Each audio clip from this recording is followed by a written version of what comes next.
Howdy, folks. This is Dylan Curtis here with Mr. Acosta on Undig the Truth. Mr. Acosta, here, really important member of our school, and we'd like to ask you a few questions about your experiences here, what brought you here, and about the Bills. Okay, I'm ready. Bring it on. You're a big Bills fan. Bring it on. All right, how did it feel to have the Bills lose to the Broncos in the playoffs? I always tell people it's a broken record. It just keeps skipping and repeating and keeps skipping and repeating. So I'm used to it. I've taken so many losses that a loss doesn't affect me anymore. Oh, gosh. Okay. I swallow the pride. Yeah, I mean, I just learned it when I was researching about this. I had to do a little bit more reading on the Bills, that their only 4 Super Bowl appearances were consecutive between 1990 and 1993, where they lost every single one of them.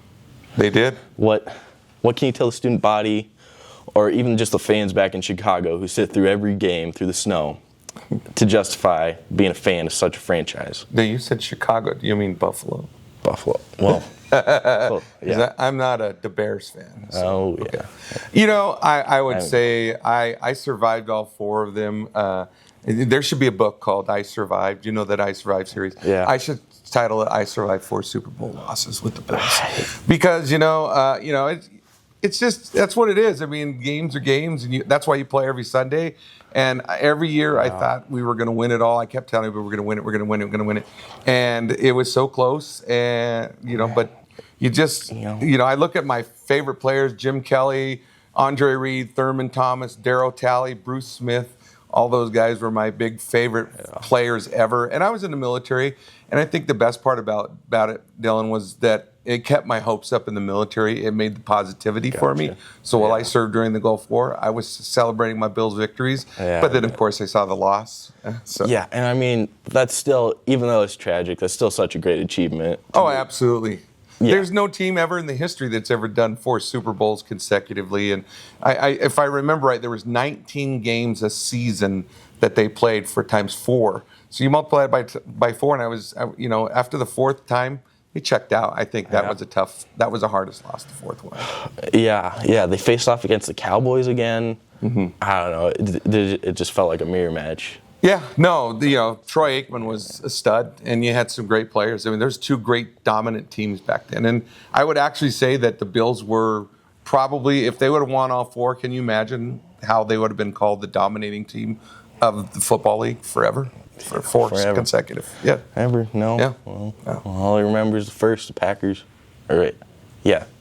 That's who won the first Super Bowl. Mm-hmm. Yeah. First 2. Yeah. But I hate the Patriots. Yeah, well, everybody hates the Patriots. What do you enjoy most about coaching tennis here at BHS?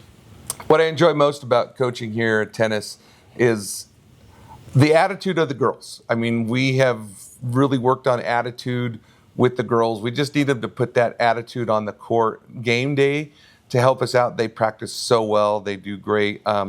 I've learned a lot more in tennis, in depth, into high school tennis.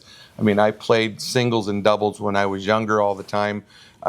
Played against Dr. Keller and his brother in Fort Morgan in our little league that we had, and it was just a great time to do it, great time to learn tennis. But I think it's brought back the sport of tennis in Brush. I drive by the courts now, and there are people always playing on the courts after we're done with practice, and it just signifies to me that Brush needs to bring more courts back because this sport is becoming more popular as we go. Oh, that's great to hear. Yes.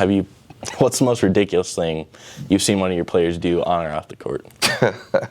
I got to go with Bruno. I love Ariana Bruno. That girl, she falls more often than anybody on the court. It's hilarious. I don't get her. I mean, all of a sudden there's just someone laying on the court. Everybody's rolling. She's been hit by a ball or something. We all get hit by a tennis ball. Don't get me wrong, but Bruno somehow could find a way to get hit by a tennis ball in the strangest places. Last week, I didn't mean to, and everybody knows that it happens. But we were back and forth rallying her and I hit her dead center right in the gut and just folded her over. And everybody was rolling, and she's rolling, and it's just I don't know how Bruno can do it, but she manages to find the ball better than anybody, whether it's on her face or her stomach or her legs or her back or her head. She'll find it. Oh, is that illegal? Do you have a foul for that? No, not at all. If you touch the ball, it's a live ball, and then that means it's my point. Oh, So, okay. yeah. Dude, I feel like she had a... No. Okay. All right. What can you tell the student body about the classes that you run here that can give them CPR certification, and what can you tell them about the benefits that come from that? You know, if you really want CPR, I offer a great class. It's called Intro to Health Science. And what this does is it offers you a chance to come out of here with not only the CPR, but it's called BLS, which is Basic Life Support Card. And that gives you the chance to walk out of this building, even while you're in this building as a student, and work over at like the nursing home. You have to have a BLS certification to work at the nursing home, and these kids can start that by even just working in a cafeteria or working in little things to get their CNA license and get themselves going into the medical field, and I do love that.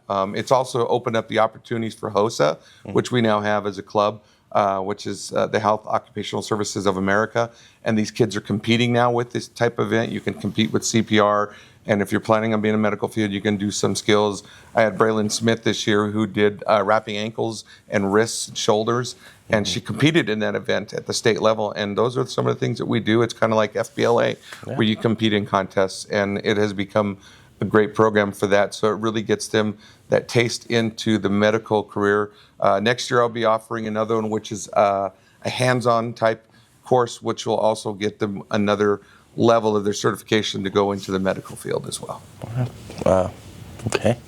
I know you have some experience as a fire chief, so I was wondering what you can tell me about your experiences as a first responder, and also the type of training that you took. Well, as a first responder, the most training, I think I took so many things from ice rescue, CPR. I was EMT certified in all levels, from basic, intermediate to the paramedic level. I learned how to become, like I said, a fire chief. The leadership skills were out there that I learned. I was able to apply those into the classroom and to help me teach. There's just so many things that it's given me with open up opportunities.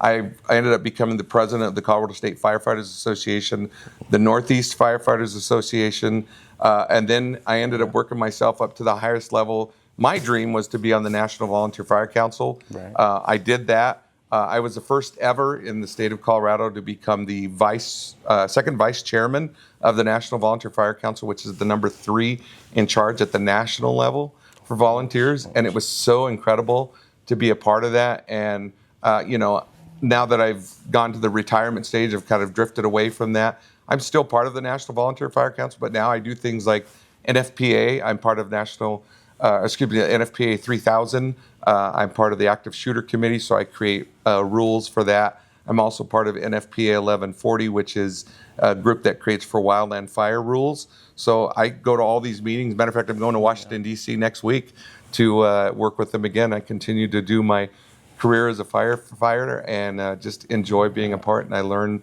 so much leadership, and it's given me so many opportunities. And I think the most memorable thing, Dylan, that I can tell you was the camaraderie, learning that with all the friends and all the people that I have met worldwide. I have firefighter friends from Colorado all the way to England.